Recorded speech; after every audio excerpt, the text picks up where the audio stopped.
మళ్ళీ ఇక్కడ టెస్ట్ చేయించుకొని వెళ్దామని వెళ్తే ఇక్కడ కొత్త వలసనే వెంకటేశ్వర క్లినిక్లో చేయించుకుంటే 9 పాయింట్సే ఉంది, మళ్ళీ ఏం పెరగలేదు. పెరగకపోతే మళ్ళీ అన్నీ అన్నట్టు రేపే మరి మెడికల్కి వెళ్తాము, సిద్ధపాటుగా ఉన్నామంటే అన్నికి చెప్పలేను. నాకు వచ్చిన రిపోర్టు అతనికి మెసేజ్ పెట్టలేను. చాలా బాధ వచ్చింది, ఏడ్చుకున్నాను.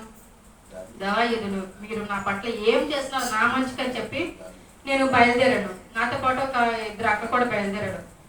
అయితే వాళ్ళకి కూడా సెట్ అయిపోయింది, వాళ్ళకి కూడా వచ్చేసింది. ఒక అక్కకి వచ్చింది, ఇంకొక అక్కకి రాదు. అక్కకి అరబీ మాట్లాడాలి, అక్కడ ఆ డాక్టర్ గారి దగ్గర అరబీ మాట్లాడాలి. అయితే ఒక అన్నీ చెప్పాడు, నీకు మళ్ళీ అదే 9 పాయింట్సే వచ్చింది, మరి డబ్బులు కట్టేస్తావా ఏంటి అంటే, నేను ఎంత కట్టాలనంటే ఒక 10,000 కట్టాలి అన్నారు. 10,000 కట్టే స్తోమత ఉంటే నేను ఎందుకన్నా అంత దూరం వెళ్తాను, అంత దూరం వెళ్ళను నేను, నాకు అంత స్తోమత లేదన్నా. ఈ 10 నిమిషాల్లో నాకు ఒక గంట టైం ఉంది కదా, నా దేవుడి మీద చెప్పుకుంటాను అని చెప్పేసి నేను ఇంకా కన్నీళ్ళు అయితే రావట్లేదు కానీ ప్రార్థన చేసుకున్నాను. లక్షవారం మెడికల్ అయ్యింది. కన్నీళ్ళు పెట్టి ఇంకా నా కన్నీళ్ళు బయటకు రావడానికి చాలా బాధ ఉంది. బాధతో చేసుకున్నాను, ప్రార్థన చేసుకున్నాను. దేవా నీ చిత్తం ఏదైతే అదని. ఇంకా నేను ఫాస్టింగ్ కూడా ఆ రోజు ఏం లేదు. మెడికల్ అయిపోగానే ఫుల్ పడిపోయి తినేసాను బిర్యానీ తినేసి దేవా ఏమని నీ చెప్తాం అంటే సాయంత్రం 5 గంటలకి ఇంకొక అక్కడికి మెడికల్ వాడికి రిజల్ట్ కోసం వాడిని రమ్మన్నాడు.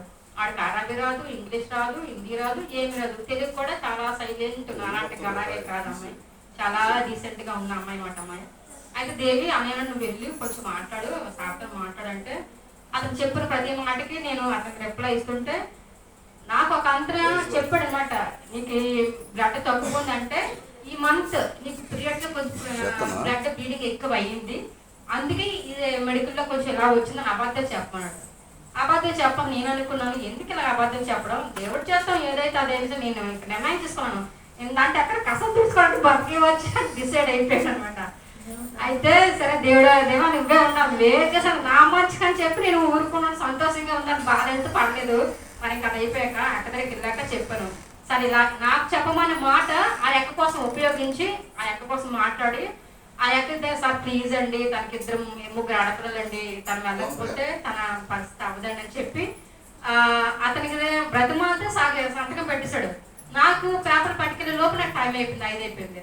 మళ్ళీ నెక్స్ట్ శుక్రవారం అయిపోయింది, శనివారం వేసి నాకు ఇంకా టెన్షన్ వచ్చేస్తుంది. ఏదైతే అనుకుంటున్నా గురుపుట్టి అన్ని ఆ రోజేమో ఉపవాసం ఉన్నారు అనమాట. అన్ని ఆ రోజు కోసం ఉంది, పిచ్చి దాని కోసం నేను ప్రార్థిస్తున్నాను, దేవుడి కోసం ప్రార్థిస్తున్నాడు. నేనేం చేశాను, దేవుడు ఏం చేస్తాను నా మంచిగా అని చెప్పేసి ఇంకా నేను ఫుల్గా నేను కూడా బిర్యానీ తినేసి ఇంకా నేను హ్యాపీగా ఉన్నాను.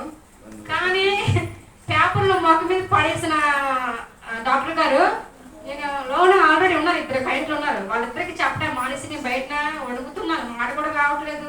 ఆమె కోసం లాగా బాధించిన దానివల్ల నేను వెళ్ళేసరికి నాకు మాటలు రావట్లేదు. నేను అడగను, దేవా నువ్వేం చేస్తున్నావు, నేను ఏ ఇంటికి పనికిరాలేకపోతున్నాను, నా పక్షాన్ని మీరు మాత్రం వాద్యమాడాలని చెప్పి నేను సైలెంట్గా ఊరుకున్నాను. అతను లో నుంచి బయటకు వచ్చి నీకేం కావాలని చెప్పాడు, సార్ సైన్ సార్ అని చెప్పాను. సైన్ అని చెప్పేసరికి ఆయన తీసుకోవాలి, అతను అలా పెట్టేసి నన్ను వచ్చి సైన్ తీసుకెళ్ళి నువ్వు ఫ్రూట్స్ తిను, తర్వాత ఈ ట్యాబ్లెట్ వేసుకో, నాకు కొంచెం బ్లడ్ తక్కువ ఉంది అని గసరికంట పేపర్ మొక్కన వేసరికంట సైలెంట్గా చెప్పి ఆల్ ది బెస్ట్ చెప్పి యువర్ ఫిట్ అని ఒక స్టాంప్ గుర్తిస్తాడు అనమాట. హల్లెలూయా. నేను అసలు జరగదు అనుకున్నది అద్భుతకరంగా వాళ్ళందరూ ఇంకా ఇదేంటి మాకు 10 పాయింట్స్ వచ్చి మాకు ఫిట్ చేయలేదు, నీకు 9.3 వచ్చింది, నేను ఫిట్ చేశారు ఏంటంటే నా దేవుడు గొప్పడు, నా కోసం అన్న ఉపవాసం ఉన్నారు, నేను కూడా ఉపవాసం ఉన్నాను. కానీ నా సంఘం కూడా ఆ రోజు పాస్టర్ గారు కూడా చెప్పాను అనమాట, పాస్టర్ గారు ప్రార్థన చేయండి అని. ఆ రోజు రిజల్ట్ వస్తుంది అనుకున్నాను, కానీ ఆ రోజు సాయంత్రం రాలేదు, శనివారం సాయంత్రానికి వచ్చింది రిజల్ట్ అనమాట. మరి కాదు అవ్వదు అని పని కూడా దేవుడు నామాన్ని బట్టి అద్భుతకరంగా జరిగించాడు దేవుడు. మరి దేవుడి నామానికి వందనాలు.